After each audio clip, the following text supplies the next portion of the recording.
سورکانچل season 3 یاریاں Tania تائیں novel کی number 13۔ کتنی بڑی ڈرامے باز ہو تم، نمرا کی کسیلی آواز پر ادا نے اس کی جانب دیکھا۔ ہمارا ہاتھ چھوڑیں، وہ آہستگی سے بولی۔ تمہارا ہاتھ جو جی تو کر رہا ہے تمہیں 2 4 تھپڑ لگاؤں۔ جب اتنی نفرت کرتی تھی تو نکاح کیوں کر کیا؟ ادا لاجواب سی ہو گئی۔ بے ہوش ہونے کا ڈرامہ رچا ہی لیا تھا تو رہتی بے ہوش۔ آپ تو سب کو بتا رہی تھی۔ ادا کو یاد آیا تھا کل اس کی جان سولی پہ کیسے لٹکی تھی۔ ہاں تو اگر آئس جھوٹ بول کر تمہارا پردہ رکھ گیا ہے تو اس کا مطلب یہ ہرگز نہیں ہے کہ ساری زندگی کسی کو پتہ نہیں چلے گا تمہاری بد کرداری کا۔ اچھا کون بتائے گا، ذرا مجھے بھی پتہ چلے۔ نمرا نے سٹپٹا کر سر اٹھایا۔ ادا کے چہرے کے اٹھتے رنگوں کو دیکھ کر وہ خوش ہی ہوتی کہ آئس کی اسپاٹ آواز پر وہ بھلا سی گئی۔ اسے لگا وہ تو بیمار ہو گیا ہے، اب بستر سے لگا رہے گا، اور وہ ادا پر اپنے اندر کی بھڑاس نکال رہی تھی کہ ان کے ساتھ نے بھی اسے اچھا خاصا ڈانٹا تھا اور حکم دیا تھا کہ وہ سب سے معافی مانگے، اور اگر وہ نہیں مانگے گی تو ان کے رشتے میں فرق آئے گا، اور ساتھ سے وہ چاہتے ہوئے بھی بگاڑ نہیں سکتی تھی۔ تب بھی اس نے عارضی طور پر یہاں اس کی بات ماننے کا سوچ لیا تھا۔ لیکن ادا کو دیکھ کر شدید تب چڑھی، تب بھی وہ اسے سنا رہی تھی، انسلٹ کر رہی تھی۔ ادا نے مڑ کر دیکھا، وہ دروازے میں کھڑا تھا، سینے پہ ہاتھ باندھے، رف سے ٹراؤزر شرٹ میں بالکل لاپرواہ، جیسے اس شخص کو دنیا میں کسی سے کوئی قرض نہ ہو۔ کون بتائے گا یہ بات، اگر تم تو ثابت کیسے کرو گی؟ وہ اندر آیا اور ادا کی کلائی تھام کر اسے اپنی جانب ذرا سا کھینچا۔ یہ جھوٹی ہے، نمرا اس کے سامنے خود کو جھجکتا ہوا محسوس کر رہی تھی۔ کوئی ثبوت ہے؟ اسپاٹ تیوروں میں وہ سوال کر رہا تھا۔ نمرا ابھی لب کھولتی ہی کہ وہ نہایت سنجیدگی اور بگڑے ہوئے تیوروں میں اسے انگلی اٹھا کر دیکھنے لگا۔ یہ میری بیوی ہے، اور میں اپنی بیوی کے متعلق آئندہ ایسے لفظ سنوں؟ میں نہیں جانتا تمہاری میں نہیں جانتا تمہاری اس گھر میں کیا حیثیت ہے، لیکن تمہیں جاننا چاہیے میری اس گھر میں کیا حیثیت ہے، اور کوئی حیثیت نہ ہوتی میں پھر بھی تمہاری گدی سے زبان کھینچ لوں گا آئندہ اگر ادا کو ایسے لفظوں سے پکارا۔ مائنڈ اٹ، اسپاٹ ٹیبلوں میں کہہ کر وہ پلٹ کر اسے لیے وہاں سے باہر نکلا تو ادا نے اس کی پشت دیکھی۔ وہ دونوں ہی نیچے اتر رہے تھے۔ اس نے لاپرواہی سے اپنے بالوں میں ہاتھ پھیرا۔ اسے شاید پلٹ کے ایک بار بھی پچھتاوا نہیں ہوا کہ وہ نمرا کو کیا کیا بول کر آیا تھا۔ وہ واقعی سیلف کانفیڈنس کا بادشاہ تھا، لیکن جب یہ ادا ایک بات کو گھنٹوں سوچ کر صرف نیگیٹو پہلو نکالنے والی انسیکیور سی لڑکی تھی۔ حالانکہ یہ سب وہ محسوس نہیں کرنا چاہتی تھی، لیکن اس کے ساتھ چلتے ہوئے وہ محسوس کر رہی تھی جیسے اس کی اہمیت اس کے ساتھ چلنے سے بڑھ سی گئی ہو۔ کون ہے یہ؟ اس نے سوال کیا۔ سعد بھائی کی بیوی، وہ آہستگی سے جواب دے گئی۔ پوری دنیا میں یہی رازدار ملا تھا تمہیں؟ وہ آئی برو چکا کر بولا۔ وہ کچھ کہہ نہ سکی۔ ارے تم نیچے کیوں آ گئے؟ میں اوپر ہی ناشتہ بھجوا دیتی۔ بیٹا طبیعت نہیں ٹھیک تمہاری؟ رشا تو داماد کو دیکھ کر فدا ہی ہو گئی تھی۔ آئس نے ادا کا ہاتھ چھوڑا اور خود صوفے پر پھیل کر بیٹھ گیا۔ آئی ایم فائن چچی، وہ بولا جبکہ سالار نے مسکرا کر اس کے گھنے بالوں میں ہاتھ پھیرا۔ وہ واقعی بہت اہمیت رکھتا تھا۔ کیسا محسوس کر رہے ہو؟ وہ ذرا آہستگی سے پوچھنے لگا۔ فٹ، مور پاورفل، وہ آنکھ دبا کر بولا۔ ٹیڑھی چیز ہے بیٹا، جی اتنی آسانی سے ہاتھ نہیں آئے گی۔ سالار ہنسا تو وہ سر ہلانے لگا۔ اپنی مسکراہٹ دبانے پر کبھی کبھی بھٹا ڈمپل دکھائی دیا اور پھر مدھم ہو گیا۔ بس دیکھتے جائیں ہوتا کیا ہے۔ سالار نے ایک سکون دار سانس بحال کیا، ورنہ گھر بھر میں اس کی فکر سب کو رہتی تھی۔ زیمل نے اس کی پیشانی پر کچھ پڑھ کر دم کیا۔ ادا عجیب سی بے چینی محسوس کرنے لگی تھی، جبکہ آئس کی نظریں اسی پر تھیں۔ وہ سامنے ٹیبل پر بیٹھی ناشتہ کرنا بھول چکی تھی، اور ابھی زیمل کچھ بولتی کہ ایک پیاری سی لڑکی جو چھوٹی عمر کی تھی اس کے سامنے آ گئی۔ ہائے، وہ بولی تو آئس اس کے سرد آہ پر اپنی ہنسی روک گیا۔ سبھی دیکھ رہے تھے، وہ ہلکا سا شرما گئی۔ ہائے، اس نے خوش دلی سے ویو کیا، مگر اس کی بیوی کے چہرے کے تاثرات بتا رہے تھے کہ آئس کا پروٹوکول اس کی سمجھ سے باہر ہے۔ وہی آئس، میری بیٹی وہاں اتنی دور رہ کر بھی تمہاری بہت بڑی فین ہے، اور اسے اس بات پہ خاص کر یقین نہیں آتا کہ اتنا بڑا سٹار اس کا کزن ہے۔ وہ بولا تو سب ہنس رہے تھے سوائے ادا کے۔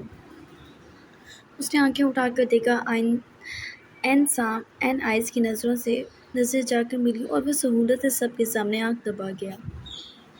ادا کے ہاتھ سے کانٹا چھوٹا بے ساختہ اور پلیٹ میں گرا تو آئس نے نگاہ پھیر لی، اور آن اس لڑکی کی خوش نصیبی پر رشک زدہ سی رہ گئی۔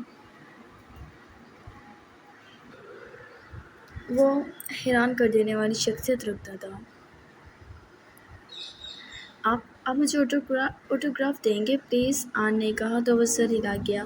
اسے اب ایک چھوٹی سی بچی ہی لگی تھی، اس سے زیادہ کچھ نہیں، لیکن ادا کو تو ہر انسان سے چڑھتی جو اسے اہمیت دیتا تھا، لیکن ادا کو تو اہمیت دیتا تھا کیونکہ دنیا میں کوئی ایسا تھا بھی نہیں جو اس سے منہ پھیر لیتا۔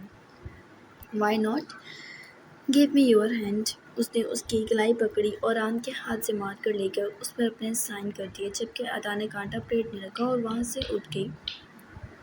آن البتہ کافی خوش ہو چکی تھی۔ آئس نفی میں سر ہلانے لگا اور سامنے آتے اریان کو دیکھنے لگا، جس کا راستہ حیدر نے روک لیا۔ اشد اس وقت دکھائی نہیں دے رہا تھا، شاید کوئی ایمرجنسی تھی، جبکہ اذان کو وہ جانتا تھا وہ نواب سو کر نہیں اٹھا ہوگا۔ بات کرنی ہے مجھے تم سے، اس نے کہا تو اریان نے ہلکا سا مسکرا کر باپ کو دیکھا۔ کیا بات کریں گے آپ مجھ سے؟ اس کے سوال پر حیدر نے اسے کمرے میں آنے کا کہا اور اس کے پیچھے پیچھے کمرے میں گیا، جبکہ آئس بھی وہیں آ گیا۔ تم پچھلے 2 دنوں سے کہاں تھے؟ ماہی کو ڈھونڈ رہا تھا، اور بدقسمتی دیکھیں، شہر کا نامور وکیل ہونے کے باوجود مجھے وہ اب تک نہیں ملی۔ اس کی آواز میں تلخی اور غصہ تھا۔ حیدر خاموش ہو گیا۔ سب چاہتے تھے کہ آن کے ساتھ تمہاری بات پکی کی جائے، but she is a could. Ice حیران ہوا۔ اتنی بھی بچی نہیں ہے، شادی کی عمر ہے اس کی۔ میری زندگی کا فیصلہ نہ کریں آپ، اریان بھڑکا۔ پہلے ہی آپ نے مجھے بے چینی پر گھسیٹ دیا ہے۔ اگر آپ ایک بیٹے کو خوش دیکھنا چاہتے ہیں تو کیسے دوسرے کو تکلیف دے سکتے ہیں؟ وہ بھڑکا، جبکہ حیدر لب دبا گیا۔ کیا کہا ہے آپ نے اسے؟ آپ کے علاوہ کوئی نہیں کر سکتا یہ کام ڈیڈ۔ لٹرلی وہ مجھے نہ ملی تو آپ میری شکل بھی کبھی نہیں دیکھ پائیں گے۔ غصے سے آگ کو گولا ہوتا وہ وہاں سے نکلا، جبکہ آئس نے باپ کی جانب دیکھا۔ آن بچی ہے ڈیڈ، یہ فضول بات ہے، اریان کبھی ایسا نہیں کرے گا۔ اور کیا واقعی آپ نے ماہی کو؟ ہاں، میں نے اس کو ڈانٹا تھا کیونکہ آدھی رات کو اس کے کمرے سے نکل کر بھاگی تھی۔ جو تمہیں کیا لگتا ہے ایسی لڑکیاں بہو اور بیوی بنانے کے لائق ہوتی ہیں؟ حیدر کی سختی سے کہنے پہ آئس شانے اچکا گیا۔ مائی ڈیئر ڈیڈ، اپنی ہسٹری اٹھا کر کال کر دیکھیں، آپ کو پتہ چلے گا کھلے عام گرل فرینڈز رکھی ہوئی تھیں آپ نے۔ شٹ اپ، حیدر تو بھڑکا۔ موم، اندر آتی لائبہ کو پکارا جو آہل کو کورٹ میں لٹا کر پیار سے اسے دیکھنے لگی۔ اپنے آدمی کو سمجھائیں، اپنی ٹانگوں کو ہمارے معاملات سے دور رکھیں ذرا۔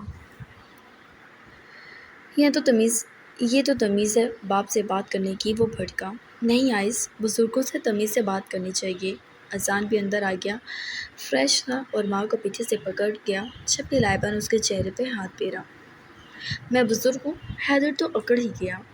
کب تک جوانی چھپاؤ گی رانی؟ وہ بیک وقت گنگنائے تو حیدر نے کھینچ کر دونوں کے تھپڑ برسا دیے اور لائبہ کی ہنسی چھوٹ کی، جبکہ وہ وہاں سے بھاگ اٹھے تھے۔ بہت ہنسی آ رہی ہے تمہیں اپنے بیٹوں کی کارکردگی پر؟ لائبہ کو اپنی سمت کھینچتا وہ بولا، جبکہ لائبہ سر پٹا گئی کیونکہ دروازہ کھلا ہوا تھا اور وہ دونوں دوبارہ بھی آ سکتے تھے۔ ان دونوں کے ہی اندر جھانکتے پہ حیدر نے اسے چھوڑ دیا۔ یہ آدمی آخری دم تک بوڑھا نہیں ہوگا، آئس بولا۔ بیٹے، اس کے اندر کے ارمان بوڑھے نہیں ہوں گے۔ استغفراللہ، اور پھر اذان کی زبان کو کون بریک لگا سکتا تھا؟ یہ نہیں بچیں گے آج مجھ سے، حیدر بھڑکتا ہوا باہر نکلا اور سالار کے سامنے ایک جنگ لگ گئی تھی۔ اس کے بیٹے اور پوتوں کی۔ جبکہ شام میں فنکشن تھا اور زریاب اور ساتھ انہیں کی تیاریوں میں لگے ہوئے تھے۔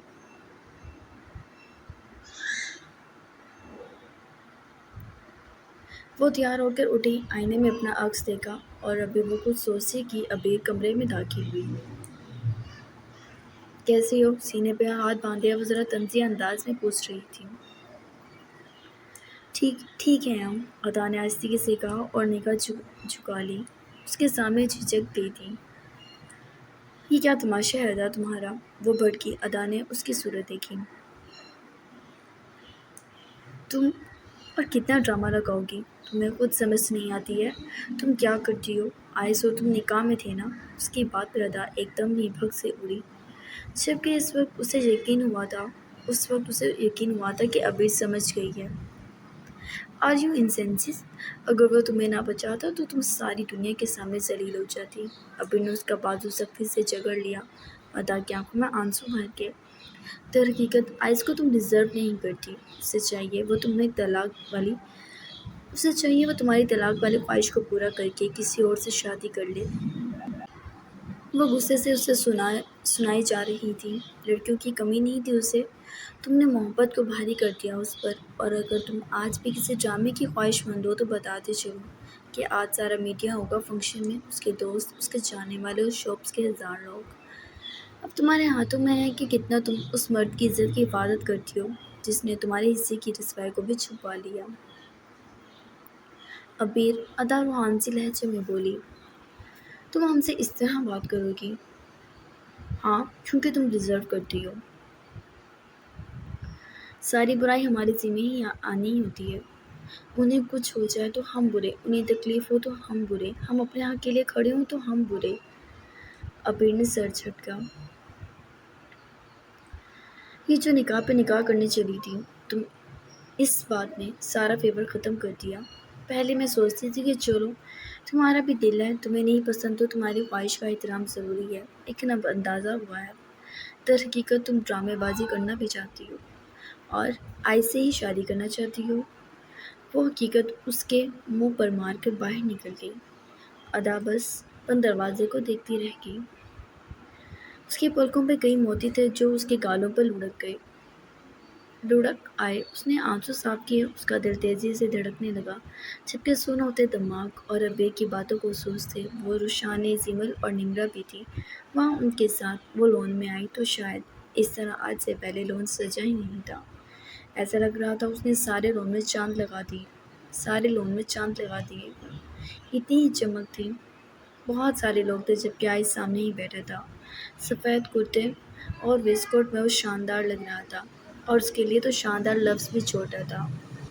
جبکہ وہ خود بھی تو بہت حسین لگ رہی تھی۔ پوری دنیا اسے مسمائز ہو کر دیکھ رہی تھی، جبکہ اس کی نگاہ صرف ادا پر تھی، جسے وہ بس اسے دیکھتا ہی رہ گیا ہو۔ ایک لمحے کے لیے اس کے اندر ایک فخر سا بھر گیا اور آئس آگے بڑھا اور اس کا مومی ہاتھ تھام لیا جس میں گہنے تھے۔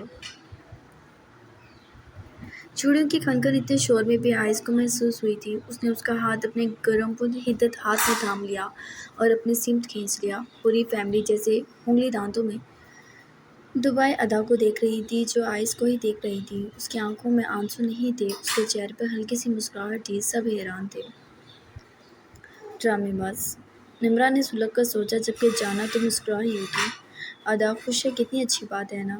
وہ ایکسائٹڈ سی بولی، جبکہ اشر نے اس کی جانب دیکھا۔ وہ مہندی کامدار ڈریس میں بہت خوبصورت لگ رہی تھی۔ اشر نے اس کی کمر پر بازو پھیلا لیا۔ جانا نے ذرا سٹپٹا کر اس کی جانب دیکھا۔ بات حیرانگی کی ہے، لیکن چلو لڑکیوں کی سائیکی تو شاید مرد کے لیے سمجھ لینا دنیا کا مشکل ترین کام ہے، وہ بولا، جبکہ جانا اس کے ہاتھ کو ہٹا کر اس سے جدا ہوئی اور لائبہ کے پاس جا کھڑی ہوئی۔ عائشہ نے آنکھیں سکیڑ کے اس کی ادائیں دیکھیں، جبکہ جانا کا دل اس کا سنجیدہ چہرہ دیکھ کر ایک دم دھڑک سا گیا۔ لیکن وہ پھر بھی لائبہ کے پہلو میں کھڑی رہی۔ چلائیں بیٹا، رسم کرتے ہیں، لائبہ نے جانے سے کہا تو ہلکا سا مسکرائی۔ آؤ اشر۔ لائبہ نے اشر کو بھی بلایا اور دونوں نے ایک ساتھ ان دونوں کا منہ میٹھا کرایا، جبکہ اذان کو چین نہیں تھا۔ سب سے بڑے اور چھوٹے کی شادی ہوگی، لیکن بیچ والوں کو لیکن بیچ والوں کو کوئی نہیں پوچھتا۔ اس ظلم کا حساب میں اپنے باپ سے وحشت میں لوں گا، وہ بولا تو ایک دم سب ہنسنے لگے تھے، جبکہ اذان ابیر کے کان کے قریب جھکا۔ کیا خیال ہے ہم بھی بیٹھ جائیں بیچ میں؟ تمہیں اتنی ہمت نہیں ہے، ویسے بھی میں نے سنا ہے حیدر انکل کے آرڈر سے جب تک تم اپنی ڈگری نہیں پوری کرو گے نو شادی۔ وہ کھلکھلا دی جبکہ اذان دل تھام گیا۔ بھگا کر لے جاؤں گا میں میرے حصے کی تعلیم، کل کو میرے بچے پوری کریں گے بس۔ اپنی طرف سے بات ختم کر کے اس نے ابی کا گال کھینچا۔ وہ بہت کیوٹ لگ رہی تھی۔ ابی کچھ شرما سی گئی اور پھر مرتضی ہاؤس میں کافی عرصے بعد خوشیوں کی لہر سی دوڑ گئی۔ ان سب نے بہت ہلا گلا کیا جبکہ آریان سنجیدہ سا ہی کھڑا رہا۔ اپنے باپ کے علاوہ وہ سب سے نارملی بات کر رہا تھا۔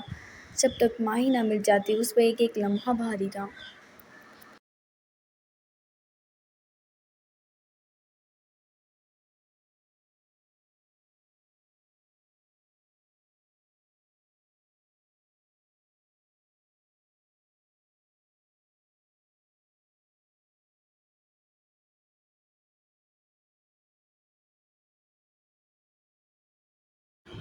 یہ ادا کو کیا ہوا ہے؟ کل تک تو ہنگامہ مچا رہی تھی، رمشا نے روشانی سے پوچھا جبکہ روشانی خود حیران تھی۔ معلوم نہیں کیا ہوا ہے، بس مجھے فکر ہے کچھ الٹا سیدھا نہ سوچے بیٹھی ہو۔ روشانی نے چائے کپ میں ڈالی اور ماں سے بولی، بس مجھے حیرانگی ہو رہی ہے، سبھی بات کر رہے ہیں نینا بھابی، آیت، نور کہ ادا تو بالکل نارمل ہے، تو اتنا سب کرنے کی کیا ضرورت تھی؟ رمشا بولی تو روشانی کو ذرا شرمندگی سی ہوئی بیٹی کی حرکت پر۔ تم سمجھ رہی ہو نا، سب اپنی مرضی کا مطلب نکالتے ہیں۔ بس جب نمرا نے کہا کہ وہ دونوں پہلے سے نکاح میں ہیں، میں تو دنگ ہی رہ گئی۔ زریابی بہت غصے میں آ گئے تھے۔ آئی سچ نہ بتاتا تو شاید زریاب غصے سے کچھ کر بیٹھتے۔ پہلے ہی ساتھ کے نکاح پر اب تک غصہ ہے۔ معلوم نہیں کیوں بچے آزادی کا اتنا غلط فائدہ کیوں اٹھا لیتے ہیں۔ روشانی کی بات پہ رمشا نے سر ہلایا۔ تم بس ایک کام کرو، بیٹی کو سمجھاؤ کہ مزید کسی حرکت کی تیاری نہ کرے۔ آئز اس کا شوہر ہے، اس کی عزت کرے اور گھر والوں کو بھی سکون سے رہنے دے۔ اس پر باتیں بنتی ہیں، میرا دل کرتا ہے بھلے یہ سب لوگ اپنے ہی ہیں لیکن بیٹا دنیا ہی ہے، لوگوں کے منہ کھل جائیں تو عزت نہیں رہتی کوئی۔ رمشا اسے سمجھا کر چلی گئی جبکہ روشانی کی آنکھیں بھیگ گئیں۔ یہ بات باعث حیرانگی ہی تھی۔ وہ سب تو ادا کو روتا بسورتا تصور کر رہے تھے لیکن وہ مسکرا کر آئز کا ہاتھ تھام گئی تھی۔ یہ بات اچھی تھی، لیکن پہلے جو کچھ ہو چکا تھا اس کے لحاظ سے دیکھا جاتا تو بہت معیوب تھا۔ اگر وہ آئز کے ساتھ خوش تھی تو اتنا ہنگامہ کیا ہی کیوں کہ سکندر کے رشتے کو ہاں کر دی۔ روشانی نے کپ اٹھا کے زریاب کے پاس روم میں آ گئی۔ وہ کافی مطمئن تھا، چائے کا کپ لے کر سکون سے پینے لگا جبکہ روشانی کے چہرے پر فکر مندی دیکھ کے اس نے آئی برو جھکائی۔ کیا ہوا ہے؟ کچھ نہیں، سوچ رہی ہوں ادا آج خوش تھی کیا ہمیں دکھانے کے لیے یا پھر وہ واقعی خوش تھی؟ تم دنیا کی پہلی ماں ہو جو بیٹی کے خوش ہونے پر یہ سوچ رہی ہے کہ بیٹی کے خوش ہونے کی وجہ کیا ہے۔ حد ہو گیا روشانی، وہ ذرا بھڑک کر بولا۔ روشانی رب دبا گئی۔ گڈ ایوننگ سر اب میں پتہ لگ گیا ہے۔ وٹ؟ مجھے بتاؤ جلدی، میں پہنچتا ہوں۔ ایسا لگا زندگی کی نوید سنا دی ہو کسی نے۔ وہ جلدی سے گاڑی کی چابی اٹھا گیا۔ سر، دوسری طرف سے بات سنے بنا ہی اس نے لوکیشن کا پوچھا۔ گوہر نواب کے گھر پر ہے وہ بولا تو ایک لمحے کے لیے آریان حیرانگی سے ماتھے پہ بل ڈال گیا۔ میں پہنچتا ہوں، سائیں کرتے دماغ سے وہ باہر بھاگا تھا۔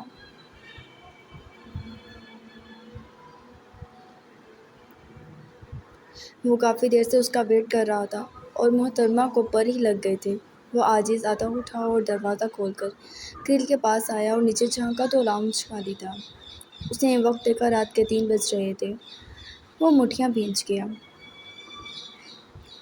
کہاں چلی گئی تھی وہ سوچتے ہوئے نیچے اترا اور اچانک سے کچن میں سے آوازیں آئیں تو وہ اس کی طرف آ گیا۔ نمرا تھی اور اس کے سامنے ہی جانا کھڑی تھی۔ تو تم 7 مہینے قید رہی اشر حیدر کی؟ ویسے یہ حیدر انکل کے سارے بیٹے ہی ظالم صفت ہیں، تم کافی کیوٹ ہو، میرے خیال سے تمہیں یہاں سے چلے جانا چاہیے۔ نمرا کی بات اور اس کی بکواس پہ وہ موٹیاں بھیج گیا۔ وہ اپنی کہانی نمرا کو سنا رہی تھی کھڑی ہو کر۔ جانا، اس کی مضبوط آواز پہ جانا اچھل دی گئی اور نمرا سکون سے وہاں سے نکل گئی۔ اشر نے جب کہ اسے دور تک گھورا تھا، جانا نے اس کی سمت دیکھا۔ وہ میں کافی بنا رہی تھی، سر درد ہو رہا تھا، اس نے ذرا ڈرتے ہوئے کہا کیونکہ اشر کے تیور کافی بگڑے ہوئے تھے۔ گریٹ، اور اس چائے کے ساتھ ساتھ اپنی کہانی ایک غیر لڑکی کے سامنے پیش کرتی، وہ بولا جبکہ جانا نگاہ جھکا گئی۔ وہ غیر تو نہیں، گھر کا فرد ہے، انہوں نے مجھ سے پوچھا تو میں نے۔ اشر کے ایک دم غصے سے دیکھنے پر وہ زبان دبا گئی۔ اس نے کانٹا اٹھا کے اس کے چہرے کے نیچے رکھا اور ہلکی سی چبھن دیتے دباؤ بڑھایا۔ آئندہ تم کسی سے فضول بات نہیں کرو گی، خاص کر اس عورت سے، وہ سمجھانے لگا۔ جانا نے جلدی سے سر ہلا دیا۔ You deserve punishment. کانٹے کی چبھن نیچے کی سمت بڑھا کر جانا کی سانسیں بھاری ہونے لگیں، جبکہ اشر اس کی آواز جو حلق میں سانس اترتی، اشر کی ساری توجہ اپنی بھاری سانسوں میں الجھا گئی۔ تمہارے سر کا درد کا علاج میں کرتا ہوں۔ ایک دم اسے جھک کر وہ شانے پہ اٹھا گیا، لبوں پر مسکراہٹ بکھر گئی۔ اس کی حالت دیکھ کر یہ سب پہلے سے مختلف تھا۔ ہاں، ان 7 ماہ میں اس کا دل صرف اس کے وجود کی طرف مائل ہوتا تھا، لیکن اب اس کے چہرے اور اس کی معصوم آنکھوں میں الجھ جاتا تھا کہ وہ اسے قائل کرنا چاہتی تھی کہ وہ اس کی فیملی کی مدد کرے۔ یہ بات اشر کو مزاحم دے رہی تھی۔ جانا نے اس سے خود کو چھڑانا چاہا، مگر صد افسوس کہ وہ ماننے والوں میں سے نہیں تھا۔ مجھے کافی پینی ہے۔ میں پلاتا ہوں نا، اس نے نرمی سے اس کے سرخ ہونٹوں کو چھوا۔ نہیں، وہ منہ بنا گئی جو تھکی ہوئی تھی۔ کیوں؟ وہ گھور کر بولا۔ میں تھک گئی ہوں، وہ بولی۔ I will treat you gently, I promise۔ اس کے کان میں سرگوشی کرتے وہ اس کو پریشان کر گیا تھا، اور اس کے سنہری بالوں میں ہاتھ پھنسا کر وہ اس کے چہرے پر جھکا تو وہ اپنے انداز کی ساری نرمی بھول ہی گیا۔ جانا کے بازو اپنی گردن میں حائل کیے، وہ اپنی دھڑکنوں کو اس کی دھڑکنوں میں دھڑکانے لگا۔ اس کے ہاتھ بے باکی سے اس کو چھو رہے تھے، اور اچانک اس نے اسے چھوڑا تو وہ بہکی ہوئی نظروں سے اسے حیرانگی سے دیکھتی، سنبھلنے کی کوشش کرتی بیٹھ تھام گئی۔ اشر کی معمولی سی ہنسی جانا کی پیشانی پر پسینے کی کئی بوندیں بکھیر گئی، اور ابھی وہ اسے دوبارہ پکڑتا کہ اس کا موبائل رنگ کرنے لگا۔ پریشانی پر بل ڈلے وہ کال پک کر گیا، اور دوسری طرف سے ایمرجنسی کا سن کر اسے نہ چاہتے ہوئے بھی الرٹ ہونا پڑا اور اس کی سمت دیکھ رہی تھی۔ آئی ایم سوری، جانا ہوگا، وہ منہ بناتا بولا۔ آپ نے مجھے سوری کیا؟ جانا ساری بات بھلائے ایک دم چلائی تو اشر حیرانگی سے اسے دیکھتا نفی میں سر ہلانے لگا۔ اٹس اوکے، وہ منہ پر ہاتھ رکھے ہنسی روکنے لگی۔ کتنی خوشی ہوئی تھی اسے۔ اشر ہنسی دباتا واش روم میں چلا گیا۔ میرا ڈریس نکال دو، جاتے جاتے اس نے کہا تو جانا اٹھ کر اس کا ڈریس نکالنے لگی۔ وہ تقریباً 10 منٹ بعد باہر آیا اور جانا کے گرد بازو حائل کر لیے۔ معلوم نہیں تمہیں کیا ہے، اب تم مجھ پر زیادہ سوار ہو رہی ہو، تمہارے پہلو سے اٹھنے پر دل راضی نہیں ہوتا۔ اس کی نرم گرم سرگوشی پر وہ اپنی مسکراہٹ روک گئی۔ اس نے اس کے گالوں پر پیار کیا۔ لیٹ بھی ہو سکتا ہے کل رات دیکھوں، ویٹ نہیں کرنا، اسے کہتا وہ تیار ہونے لگا۔ میں کروں گی، وہ آہستگی سے بولتی نگاہ جھکا گئی۔ اب جانے دو گی؟ وہ چڑھ کر بولا۔ جی جائیں، وہ بولی تو اس کا گال تھپتھپا کر وہاں سے نکل گیا۔